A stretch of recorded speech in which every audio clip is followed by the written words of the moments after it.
Even though we're in a seller's market, it's absolutely behaving like a buyer's market. Agent Power Huddle is a daily jumpstart. Hey, did I get your attention? We're doing something special for the next month. We're going to focus on now business. Like, how do you generate income today, right now? My name is Jesse Zagorski. You probably know me as one of the regular hosts here, producer of the Agent Power Huddle. I'm also a broker associate with EXP. And what I keep hearing over and over again is agents that truly need to shift their business. The market shifted, they need to shift, and they got to close the deals today. And so whether you're a brand new agent, this series is for you. Experienced agent, this series is for you. It doesn't matter. Agent on a team leader, we're going to give you strategies and techniques to figure out how to scale and grow your business to close deals today, not in the future, not tomorrow, today. This is what we're focusing on all month, the techniques, the strategies you need. So welcome to the Agent Power Huddle. Welcome, welcome, welcome. I love that start off, don't you? Especially the, tearing through the screen thing. So creative that Jesse. Welcome, everybody. This is week 2 of 5 covering the buyer presentation. The goal was and is to just have a few different people show you how we each do it and have you kind of rip off and deploy and create your own out of it or plagiarize it completely, whatever works best for you. So my name is Ed Laine. I am a broker in the Seattle market. I've known Jesse for 15 years. I'm also with EXP, but I've only been with EXP for 10 months now. So super excited to participate in the Agent Power Huddle and show you guys kind of what I do and what I've been training brokers to do literally for close to 20 years. We're talking buyers, and buyers is a good thing when your goal is now business, because even though we're in a seller's market, it's absolutely behaving like a buyer's market. We had a mastermind last week, and we were just sharing stories so that everyone in the room could hijack those stories when talking to buyers who are sitting on the fence. And so I'll just share one with you guys so you can do the exact same thing, because now is a great time to buy. And we're going to cover my buyer meeting and buyer presentation. But I'll just share with you a deal that closed last month for a client of mine. They had a front row seat for the shift. So in April, they were writing offers literally 200 grand over asking. And then we closed last month 180 grand under asking. So that's the difference. When rates move 200 basis points, that's the impact that a buyer can enjoy because sellers are panicking. So enough about that. Hijack that story if you want. You can tell people I was in a mastermind and I heard this or whatever. So what do we do when we get a chance to meet with a buyer? Well, on my team, step 1 is we always have a face-to-face meeting. We can do it over Zoom and have been doing it over Zoom of late. So that's basically how I'm going to give you guys this presentation today. We have 2 goals of that meeting. Number 1, and the primary goal, is to build rapport. Number 2, get an agency agreement signed.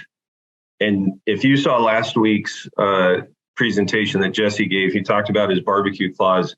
Yes, I'm going to rip off and deploy that into my presentation, but it's not in there today. I just think it's friggin' brilliant. So if you haven't seen it, watch the video from last week and look for the barbecue clause. So when we leave our offices to head to a meeting or are getting ready to meet with a buyer, we have folders that are prefab and constructed. So the first thing I'm going to do is just show you the contents of that folder, and then I'm going to walk you through the conversation that we have with the buyer when we get in front of them. So I'm going to share my screen. That's me looking at myself. Actually, that's me forgetting that I did not post the social media for this Agent Power Huddle. So as you can see by the file name, this is the right side of the folder, and this is the left side of the folder. So I'm just going to walk you through real quickly the contents, and then we'll dive into the ones that we spend time on. So the first page, we call it our requirements and nice to haves. This is the fuel for the rapport building, and I'll come back to that. Then there's a map that's just straight out of the MLS by MLS areas. So if you're dealing with somebody that's new to the area, you might use that. We tend to, most of the time the consumers know, hey, I want to be in this school district or whatever. We have a blank purchase and sale agreement. So we have the PSA and we have a couple of the more common addenda, the inspection addendum as well as the financing. And that is to fuel a conversation, which I'll get to here in a minute. So let me go back to the beginning of that one. And then on the left side, we have our VIP buyer addendum, which we created, our cancellation guarantee, which we created, and then we have the actual buyer agency agreement that we're going to have them sign, which is 2 pages in length. And then the next 31 pages, if you can see the page count, is a resource kit that we give to them. So I'll show you what's in it real fast, but we actually don't go through it item by item. We just tell them what's in here. So we have our perfect purchase guarantee. What that is if your home's not perfect, and you'll hear me go through the script later, we'll sell it for free and we'll help you buy a new one. Conditions of that program, what to say when you go to an open house, an easy guide to home buying terms, your FICO score, easy guide. Sorry, I got that out of order. And then the law of agency is the last 6 pages. So we are meeting the state's requirement that we deliver the law of agency, and we are good to go. Now, if we're going to meet them in person, what I do is I take these first 3 documents, which is a total of 4 pages. They're always on the top of the left-hand side, and I pull them out of the folder and I put them into my briefcase or laptop bag separate from the folder. And I actually do it. If you go to my YouTube channel, you'll see a video on it. I do it so that when I pull the folder out of my laptop bag, the documents are next to it, but outside of the folder, and I set them down on the table, desk, or wherever we're meeting so that those pages are face down and the consumer can't see them, because I want their attention on me and our conversation, and I want this information to come at a time when I'm scripting it, right? I'm controlling my environment. So we sit down. Nice to meet you. Appreciate you coming in. Usually when we book this appointment, it's because it's a lead that's responded to some sort of offer online of priority access to off-market properties, short sales, REO, builder closeouts, and other types of motivated sellers. They can't help but say yes to that, and then we get them to agree to a meeting. We use the universal callback script, which is actually quite similar to Jesse's. We can cover that in a different video or a different training. But that's how our ISAs book appointments. So this is where the appointment kicks off. Once we sit down, I open the folder, I pull out the requirements and nice to haves, and we just dig in. These are meant to be criteria that I'm going to gather, but also fuel for a really deep conversation. And the posture you want to have in this conversation is one of an inquisitive nature, right? I want to know everything about this buyer.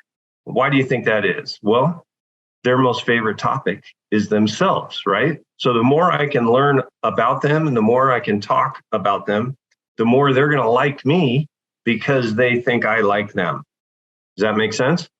So when I'm doing this, the front of this sheet is just chock full of notes. I know everything from where they work, their kids' names and ages, their dog's age and breed. I know everything, right? And it's only because as we're talking about their requirements for the home, they're saying, well, we need a fenced yard. Oh, why is that? Do you have a dog? Yeah, we do. Oh, awesome. I love dogs. Whatever it is, I'm going to be inquisitive and I'm going to ask questions as we kind of go down those trails. And I take notes on everything. The other thing I tell them is, this is a first draft, right? Requirements are nice to haves are dynamic. And I tell them, this form and these notes I'm taking are going to evolve over time as we look at more houses. And what this is going to do is help me see those homes through your eyes, right? And that's how I can better serve you. But one thing you're going to learn is something that you consider a requirement today could become a nice to have tomorrow because you're finding that they're fairly abundant. Or something that was a nice to have becomes a requirement because you find that it's kind of scarce and you really, really want it, whatever it is. So by the time I'm done, I've covered the front of this sheet and more than likely written a bunch of notes on the back of the sheet as well. Because I'm not joking, man. If you tell me your kid's in high school, I'm asking what college they want to go to. I mean, I'm looking for anything and everything that helps me understand and know them better, but also make a connection, right? Because if they go to a school that one of my kids went to, that's a bond that we would have, just as one example. So have an inquisitive mind. Once we're done with this, I go, I'm going to stop my share so I can open up the presentation itself. I go to my laptop. Now, when I left the office, or if I were in a Zoom meeting or whatever, I am going to have the presentation already open so that I can just open my laptop and wake it up. And I will share again, which, as you can tell, I didn't do here today, right? So I literally have my laptop asleep. And then when I finish the requirements and nice to haves, I open it up so it wakes up, and it wakes up right to this screen. I go, now what I'd like to do is show you our VIP buyer system. And you'll see right here, it's 36 slides. I had only ever show the first 3 or 4, and you'll see why, right? So I go, I'm going to show you my VIP buyer system. The first thing, you already know this, renting is stupid. You're going to pay someone else's mortgage, may as well pay your own. Like, whatever I understand about their financial situation, I will be complimentary and brief on this slide. If they're a first-time home buyer, then we'll dig in and talk more about it. But usually they already get it, even first-time home buyers. They're like, I'm tired of renting, right? You know, why is now a good time to buy? Well, there's a massive transfer of wealth going on, right? And that's something that you can sit on the sidelines for, or you can participate in, right? And in this slide, we would talk about the current market. Well, I've heard it's a terrible time to buy because rates have gone up. No, that's actually not true. They did go up, but that doesn't make it a terrible time to buy. They're going to go up more. You should hurry up, right? So we'll talk about the market there. Then I go, are you familiar with agency? And they'll say, you mean like buyer's agent and seller's agent? Yeah, exactly. Or they'll say, no, I didn't know. And I'll say, did you know there's 2 types of agency? And then they'll say, no, I didn't realize that. Well, the seller's agent, I want you to picture him as like a superhero standing on the lawn with a cape to defend the seller, right? Anytime you're driving down the street and you see a for sale sign, that's his stake in the ground, and his job is to sell that home for the most amount of money with the least amount of repairs, right?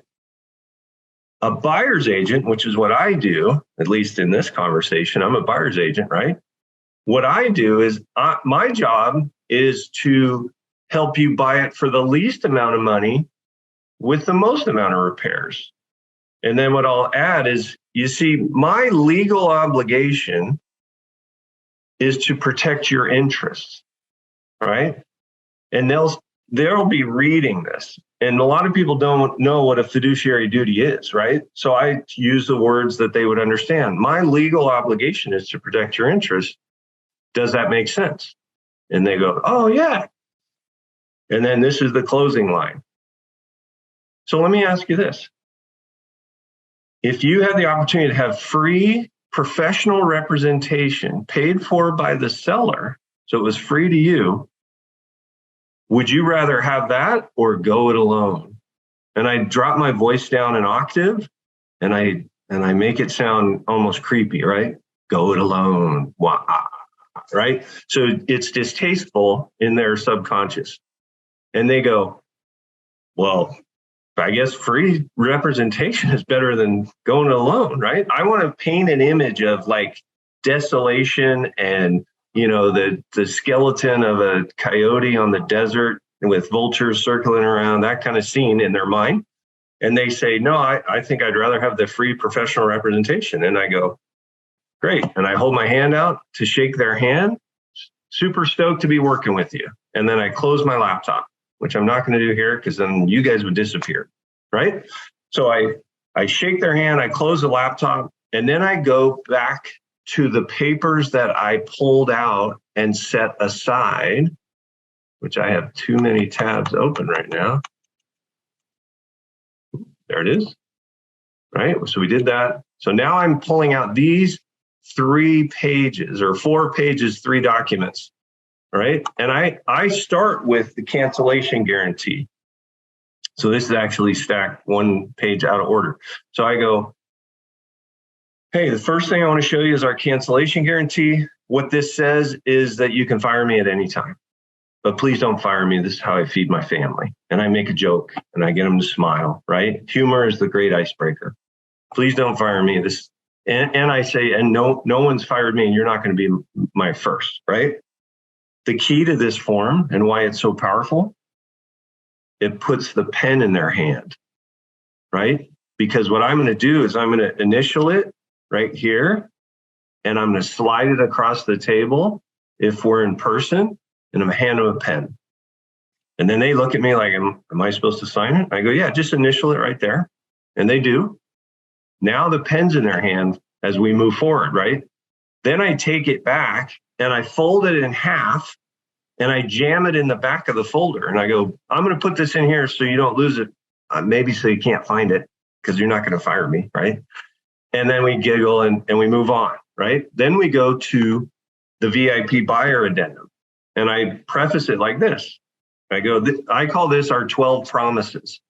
You see, the MLS agency agreement doesn't go deep enough into guaranteeing all the service that we're going to provide you. So we crafted this addendum and we've attached it to the agency agreement.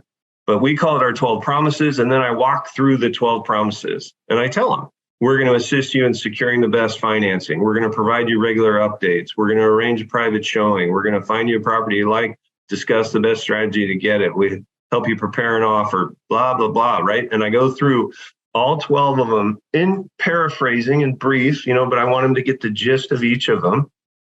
A lot of these are things that every agent does anyway, right? But no one puts it in writing and no one guarantees it, but we do, right?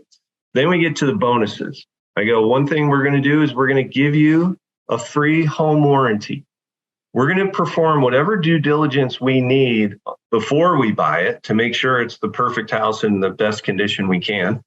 But then what if something breaks after closing? All right. And we use the blender from Costco analogy.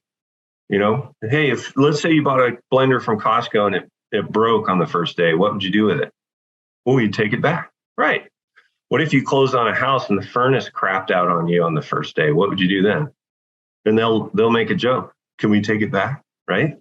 And the answer is no. But because we've given you this warranty, you can get a free warranty. And I qualify it and I say, they charge about a $75. Think of it like a copay, right? They'll charge $75 to come out and confirm it's dead. And then they'll put a new one in for free. That's pretty cool, huh? And they go, yeah. And you give us that? Yep, absolutely. We give that to all of our buyers, right? Bonus number 2, the perfect purchase guarantee.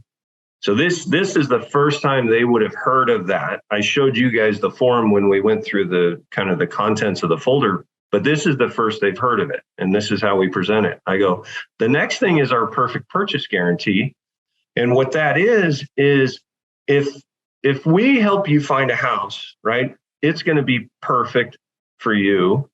But then let's say a month later, a rock band moves in next door and they're blaring loud music at all hours. It's kind of no longer perfect, right? Well, in those instances, if for any reason you decide that the house is no longer perfect, I will sell your home for free and help you buy a new one. They're like, really? And more often than not, as we're going through this, people are like, I've never heard of that, or no one does that, or you guys are awesome, or whatever, right? The third one is our cancellation guarantee, which is if for any reason, life changes. Sometimes we work with folks that have every intention of buying a home and then something happens and they are no longer interested. My hope would be that whether you buy a home in the next 3 months or 30 years, that we work together whenever the time is right. Does that make sense? And they go, yeah.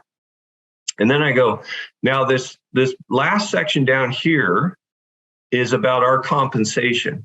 And so our compensation is 4% plus 595. And all this language says is that if the seller's offering less, you would agree to allow us to attempt to negotiate it. And if it's more, you get the difference. Does that make sense? And they go, oh, okay. Sometimes they'll go, is that normal? Sometimes they'll go, shouldn't it be 3? Sometimes, whatever they're going to say, right? My response is normally going to be some version of, well, there is no normal, or there is no usually 3, right? That's actually illegal. That's collusion. And so every broker will have their own fee, and ours is 4. And they're like, okay. So then we go to the agreement, right? We never use the word contract. What I say, because think about this, right? 95%+ of realtors do not use an agency agreement. And the reason is they're fearful that the buyer is going to refuse to sign it. And the reason the buyer might refuse to sign it is because they don't want to be handcuffed to an agent. Well, you got to just turn that around. And how do you do that? Well, you say, this is the agreement that holds me accountable to deliver on those 12 promises. And they go, oh, I want to sign this to lock in Ed, right? This is the agreement that holds me accountable to those 12 promises I just made you. I just want to draw your attention to a couple things. And then if everything looks good, I'll have you sign it.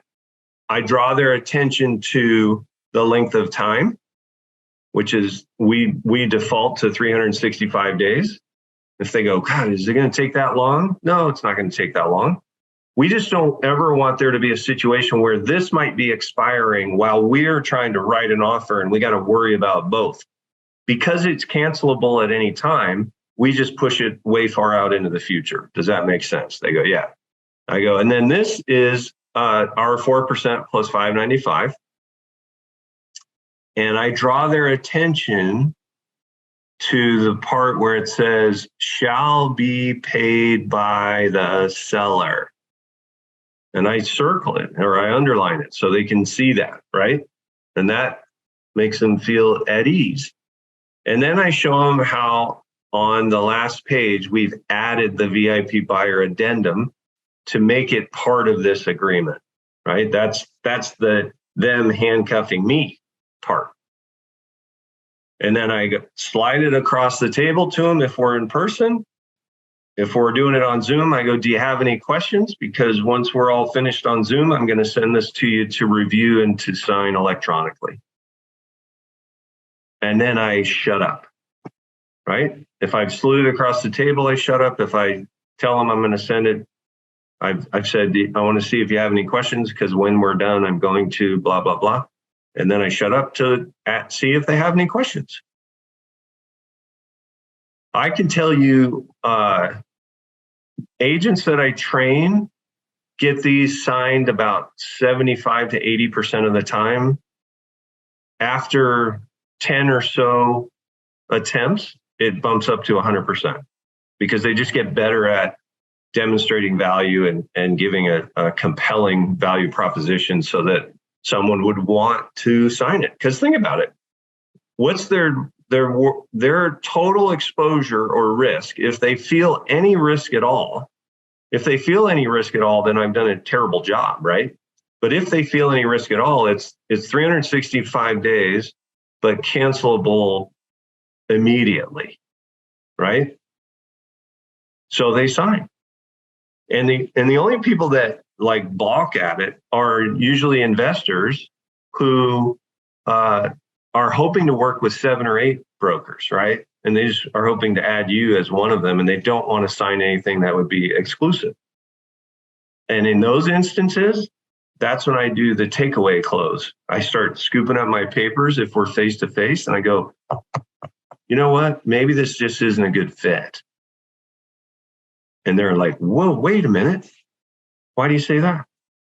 Well, I only have a finite amount of time to help people, and I choose to use that time to work with people that want to work with me. That's all.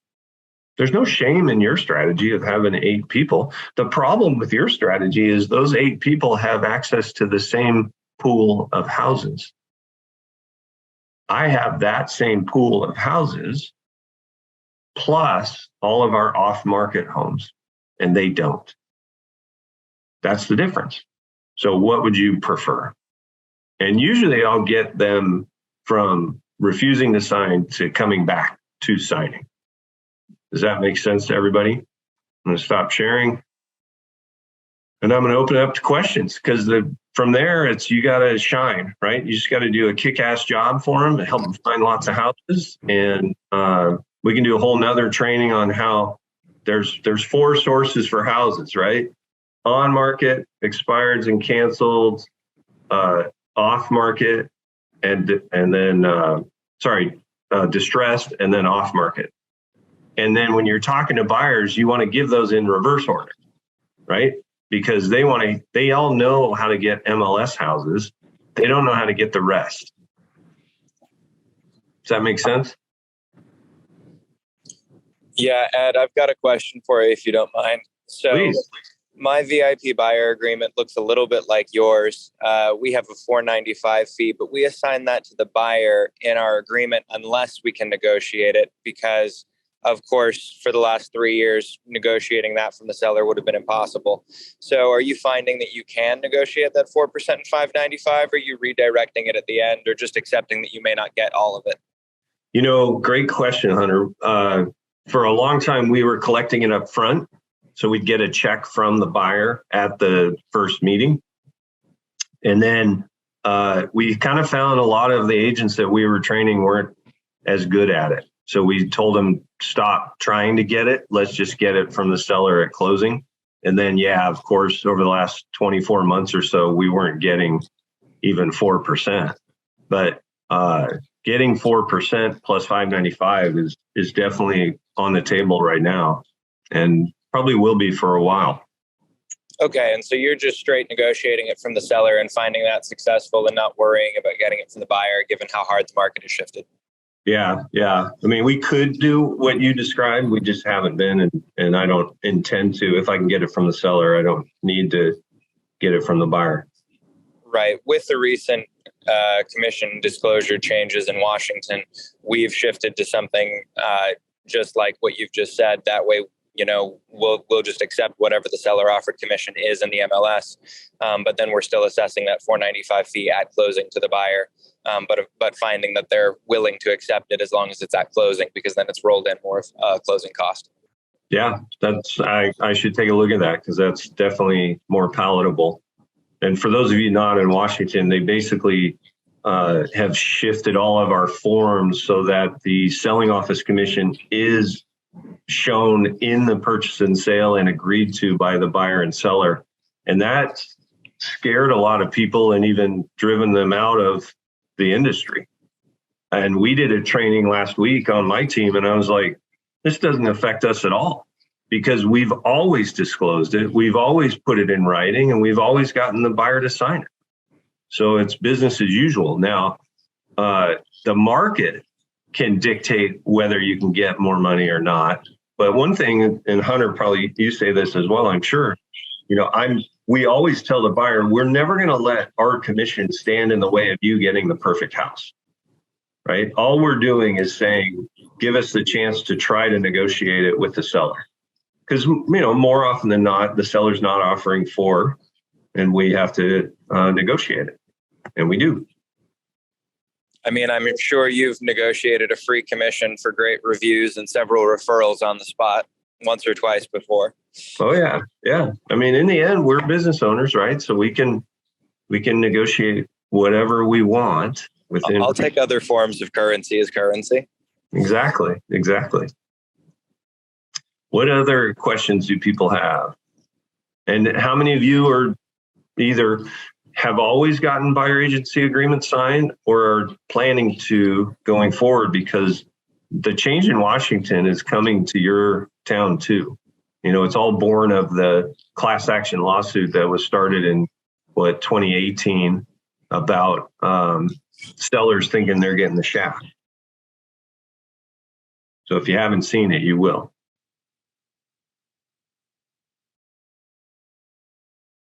Look at that, 8:30 on the button. If there aren't any questions, we can pop off. Oh, there's the link. Thank you, Gian, for Jesse's version from last week, where you can see the barbecue clause. But you'll notice in his cancellation agreement looks eerily like mine. All right, everybody, we'll have an awesome day and an awesome week. And to those of you headed to Vegas, I will see you tomorrow. If you'd like more information or to get connected to the Agent Power Huddle, join our free Facebook group. This call was designed for the agents in our EXP organization, but open to any agent from any brokerage. If you're a guest and you're interested in learning more about EXP or our specific resources within the Agent Collective, reach out to the person who invited you to this call to get more info. Produced by the Agent Collective Media Network.